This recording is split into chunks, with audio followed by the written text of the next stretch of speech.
प्रदेश के अस्पतालों में सब स्टैंडर्ड दवाओं की सप्लाई का बड़ा खेल सामने आया है। निर्धारित मानदंडों के मुताबिक मैक्सिमाइजिन 625 मिलीग्राम में 500 मिलीग्राम एमोक्सिसिलिन ट्राईहाइड्रेट होना चाहिए। पिछले हफ्ते एक शिकायत पर कश्मीर के दवा कंट्रोलर ने अस्पताल से मैक्सिमाइजिन 625 मिलीग्राम का एक नमूना जांच के लिए लिया था। प्रयोगशाला में पता चला कि दवा में एमोक्सिसिलिन नामक तत्व बिल्कुल नहीं है। ऐसे में इस दवा का इस्तेमाल पूरी तरह से घातक है।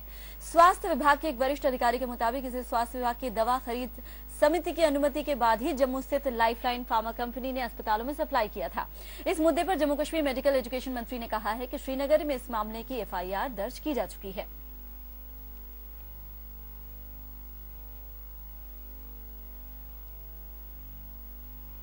तो आपको बता दें, एक सब स्टैंडर्ड दवाओं का एक बड़ा मामला सामने आया है। जो निर्धारित मानदंड है किसी भी दवाई को बनाने के लिए, उसकी ठीक तरह से पालना नहीं की गई। आपको बता दें निर्धारित मानदंड क्या है। मैक्सिमाइजिन 625 मिलीग्राम में 500 मिलीग्राम एमोक्सिसिलिन ट्राईहाइड्रेट होना चाहिए, जिस पर की शिकायत की गई थी और उसमें जब लैब में इसका एक्सपेरिमेंट किया गया तो पता चला मानदंडों के अनुरूप नहीं है। इसी बीच मेडिकल एजुकेशन मंत्री जो हैं, उन्होंने भी कहा है कि इस मामले में एफआईआर श्रीनगर में दर्ज की जा चुकी है। जहां कहीं भी ये था, चाहे डिस्ट्रिक्ट हॉस्पिटल में था, सब डिस्ट्रिक्ट हॉस्पिटल में या पीएचसी में, हमने पूरा स्टॉक सीज किया है। इस टाइम भी हमारे जो इंस्पेक्टरेट स्टाफ है, लाइसेंसिंग अथॉरिटीज है, they are very much on job. तो पूरी कार्रवाई शदमत से चल रही है। जितनी भी कांटी ये हेल्थ इंस्टीट्यूशंस में वो हमने सीज की है। We are on the job, investigation is going on, और जो ही इन्वेस्टिगेशन खत्म हो जाएगी we will take permission from the controlling authority. तो फिर हम we will book the manufacturer and other agencies whosoever is involved in this. तो इस बारे में ज्यादा जानकारी के लिए हमारे संवाददाता इरफान कुरैशी जुड़ गए हैं। जी इरफान, ये जो जांच हो रही है, सब स्टैंडर्ड दवाओं का एक बहुत बड़ा मामला सामने आया है। जांच कहां तक पहुंची है, क्या कुछ पता चल पाया है इस बारे में अभी तक? बिल्कुल वैशाली, मैं आपको बता दूं, ये जो सब स्टैंडर्ड ड्रग्स का जो मामला है सामने आया है, और ये हिमाचल बेस्ड कंपनी और बॉम्बे बेस्ड कंपनी मार्केट कर रही है इस सब स्टैंडर्ड ड्रग की।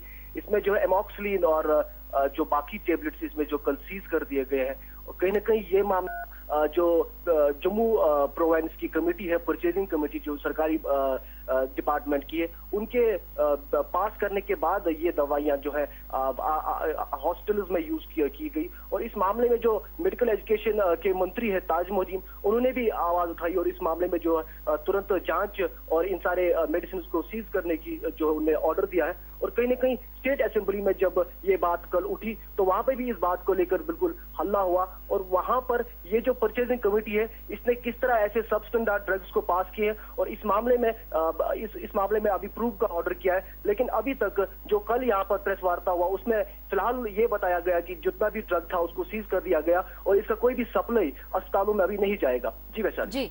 जी इरफान, आपका इस तमाम जानकारी के लिए शुक्रिया। तो एक बहुत बड़ा मामला जो है कह सकते हैं कि सब स्टैंडर्ड दवाओं का इस तरह से खुलासा हुआ है।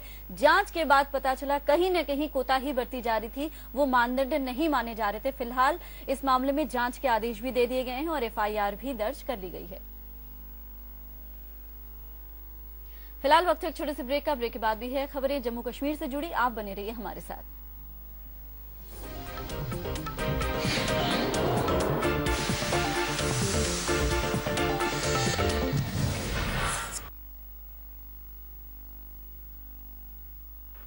ब्रेक के बाद जम्मू कश्मीर समाचारों में आपका फिर से स्वागत है।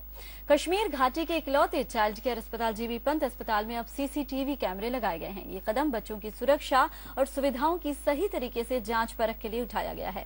अस्पताल के अधिकारियों के मुताबिक कुल 51 सीसीटीवी कैमरा लगाया जा चुका है, जिनमें एक एंट्री गेट पर और एक बाहरी गेट का कैमरा शामिल है। दरअसल पिछले साल नवजात शिशुओं को उठाए जाने का मामला सामने आने के बाद नवजात शिशुओं के केयर पर सवाल उठने शुरू हो गए थे, जिसके चलते ये फैसला लिया गया।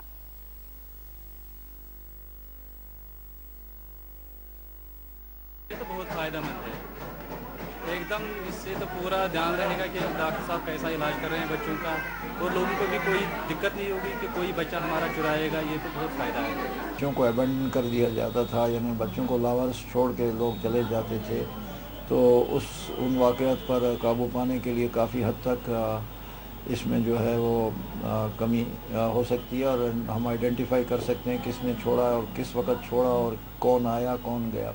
तीसरी चीज़ है कि यहाँ गाड़ियाँ चोरी हो जाती थी, स्कूटर मोटरसाइकिल चोरी होते थे, तो ये हमने 51 जो हैं 51 सीसीटीवी कैमरास लगाए हैं, जिसमें अस्पताल के अतराफ़ भी कवर होते हैं, बल्कि मेन गेट और बाहर की सड़क वगैरह।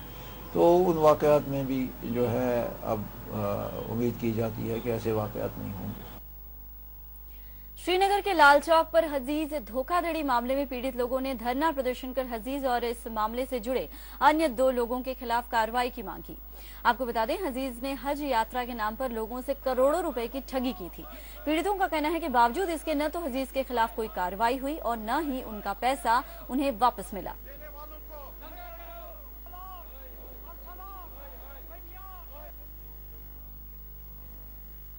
यहाँ प्रेस कॉलोनी में एहतजाज करने के लिए हमें इस बार गवर्नमेंट की तरफ से भी बहुत ही मायूस कुन डिसीजन जो जज साहब ने अभी दिया है। 4 जजों ने उसको रिजेक्ट की, उसकी बेल, लेकिन अभी एक जज साहब ने उसको बेल पे किया, जबकि 9 करोड़ रुपए उसके पास हमारे हाजियों के हैं और 50,000 रुपए पे उसको जमानत पे रहा किया गया। अगर एक बीमार है तो तीनों बाप बेटे बीमार हो गए, फिर एक ही के सर्टिफिकेट पे तीनों को रिलीज किया गया।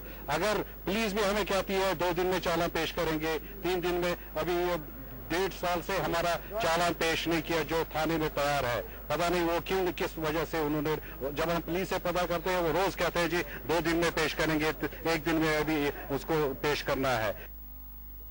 दक्षिणी कश्मीर के अनंतनाग जिले में वीरवार को हुए स्कूली बस हादसे में मरने वालों की संख्या 9 हो गई है। 15 अन्य छात्र छात्राएं घायल हैं, जिनमें से 3 बच्चों की हालत गंभीर बनी हुई है।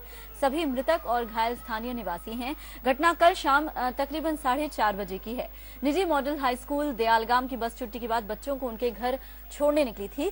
कंडी नारा अंकगाम के पास चालक एक तीखा मोड़ काटते समय नियंत्रण नहीं रख सका और बस 250 फीट गहरी खाई में जा गिरी। आसपास मौजूद लोग दुर्घटना स्थल की तरफ भागे और बच्चों को बचाने के लिए खाई में उतरे। हादसे में 8 बच्चों की घटनास्थल पर ही मौत हो गई, जबकि 15 बच्चे और 8 बच्चों की मौत और एक चालक भी इसी हादसे में मारा गया है, जबकि 15 बच्चे घायल हो गए हैं।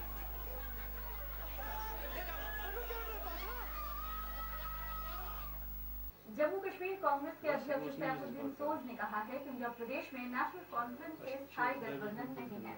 उन्होंने कहा कि कांग्रेस पहले जम्मू कश्मीर में अपने ही देखेगी। सोज ने प्रदेश कांग्रेस में बड़े परिवर्तन करने के भी संकेत दिए हैं। विश्वपाल दासगुप्ता ने प्रदेश अध्यक्ष सोज से कुछ खास बातचीत की। प्रोफेसर सैफुद्दीन सोज को दोबारा जम्मू कश्मीर प्रदेश कांग्रेस कमेटी के अध्यक्ष की एक बार और बागडोर संभालने को मिली है।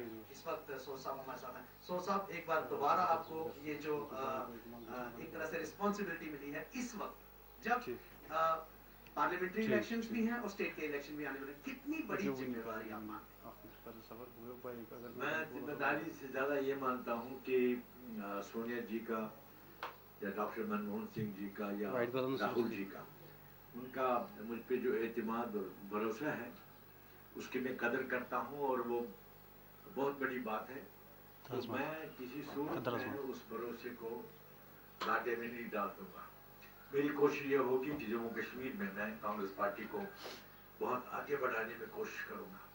आपकी पहले भी जो सरपरस्ती रही है उसमें कांग्रेस ने काफी उतार चढ़ाव देखा है। एक वक्त ऐसा भी आ गया था कि जो कांग्रेस के लीडर्स थे उनका ये भी कहना था कि हमें कोalition तोड़ देनी चाहिए। बहुत सारी वॉइसेस आ रही थी। इस वक्त आपकी पहली प्रायोरिटी क्या रहेगी जब इलेक्शंस बिल्कुल अब सामने दिख रहे हैं? देखिए, पहली प्रायोरिटी ये है कि कांग्रेस पार्टी जो है अगले चुनाव में जो 2014 में आ रहा है, चाहे पार्लियामेंट का इलेक्शन है चाहे असेंबली का इलेक्शन है, उसमें कांग्रेस पार्टी अपना नाम बनाए और अपने जो आंकड़े हैं वो बनाए और हर पार्टी का मंशा होता है कि वो सत्ता में आए।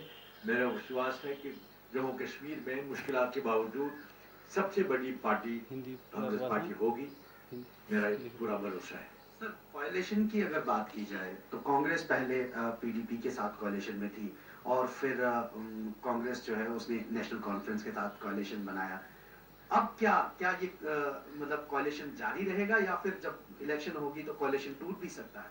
नहीं, कोalition तब तक है जब तक कांग्रेस पार्टी का मफाद नुकसान से बचता है, तो कांग्रेस पार्टी अपना नफा और नुकसान देखेगी और जैसा मौका होगा वैसा करेगी। अगर कोalition में इस कोalition में रहने से कांग्रेस को तकलीफ होती है तो कोalition में नहीं रहेंगे, लेकिन कांग्रेस पार्टी वो अपना देखेगी कैसे क्या करना है, अपना मफाद देखेगी, अपना फायदा देखेगी और आगे बढ़ेगी। थोड़ा थोड़ा नुकसान बर्दाश्त हो सकता है, लेकिन अगर कांग्रेस पार्टी के आगे बढ़ने में अगर नुकसान होता है तो हम अपनी जो पटरी है वो बदल सकती है अपने मफाद के मुताबिक। जम्मू कश्मीर में जो हुकूमत चलाना इतना आसान नहीं है, कई मामलात हैं। पड़ोस के मुल्क ने पिछले बरसों में वहाँ आतंकवाद किया था या सेपरेटिज्म वहाँ है, तो हमको फूंक कर कदम रखना होगा और बड़ा मुश्किल काम है। और लेकिन कांग्रेस पार्टी अब कश्मीर में भी इनका समझ लीजिए स्पेस काफी है। अब अभी मैं 4 दिन पहले 5 पब्लिक रैलीज हुई कश्मीर में और मुझे बड़ी खुशी है कि हमने आसानी से लोग हमारे जमा हो गए और हमारी बात सुनी। तो इसलिए जो कश्मीर में मेन स्ट्रीम पॉलिटिक्स को काफी बढ़ावा मिलना चाहिए, उसी से एक इमोशनल इंटीग्रेशन भी होगा, तो उस काम में हम लगे। सर, माना ये जा रहा है कि इस बार जिस तरीके के हालात हैं, कांग्रेस के कुछ फेवर में भी हैं, कुछ अगेंस्ट भी हैं, जैसे अफजल गुरु का केस ले लीजिए, तो इस बार आपको कितनी उम्मीद है पर्टिकुलरली कश्मीर रीजन से कि क्या कांग्रेस का जो नंबर है वो बढ़ेगा या घटेगा? लोगों को अमन चाहिए, सुकून चाहिए, पीसफुल एटमॉस्फेयर हो, उनके बच्चों का भविष्य सुरक्षित रहे, उस काम में वो लगे हैं और कांग्रेस पार्टी रहनुमाई करती है। मुझे नहीं लगता है कि वहाँ पॉलिटिकल एक्टिविटी को कोई परमानेंट धक्का लगा है। जम्मू कश्मीर में कांग्रेस को रीस्ट्रेंथन करने के लिए कोalition का मयार क्या होगा? कोalition के साथ कितनी देर तक कांग्रेस चलेगी, इस चीज पे अभी कोई कहना ठीक नहीं होगा, लेकिन ये जरूर है कि कांग्रेस पार्टी को रीस्ट्रेंथन करने के लिए एक फार्मूला जो प्रोफेसर सौफीदीन सोज के पास है वो जरूर जम्मू कश्मीर में देखने को मिलेगा जल्द ही। कैमरामैन नसीब सिंह के साथ रशपाल दस्तोत्रा, डे 9 न्यूज, दिल्ली। तो ये थी सैफुद्दीन सोज से खास मुलाकात ने कल ही जम्मू कश्मीर कांग्रेस का अध्यक्ष फिर से नियुक्त किया गया। कांग्रेस हाईकमान ने कल ये फैसला सुनाया था। 75 साल के सोज राज्यसभा से सांसद हैं। उन्होंने पहली बार जम्मू कश्मीर का अध्यक्ष फरवरी 2008 में बनाया गया था। जम्मू कश्मीर में कांग्रेस और नेशनल कॉन्फ्रेंस की साझा सरकार है। सूत्रों के मुताबिक सोज को दोबारा प्रदेश अध्यक्ष बनाने का कांग्रेस अध्यक्ष सोनिया गांधी ने पहले ही फैसला कर लिया था, लेकिन उन्होंने ये घोषणा कल की। वहीं जानकार सोज को दोबारा अध्यक्ष बनाए जाने को विरोधियों के लिए झटका मान रहे हैं। दरअसल प्रदेश में कांग्रेस का दूसरा धड़ा ये मानकर चल रहा है कि सोज का इस बार हटना तय है, लेकिन कांग्रेस आलाकमान ने सोज को दोबारा कमान देकर उन्हें तगड़ा झटका दिया है। वैसे कांग्रेस ने सोज को कांग्रेस अध्यक्ष बनाकर ये साफ कर दिया है कि पार्टी वादी में इस बार कड़ा रुख अख्तियार करेगी।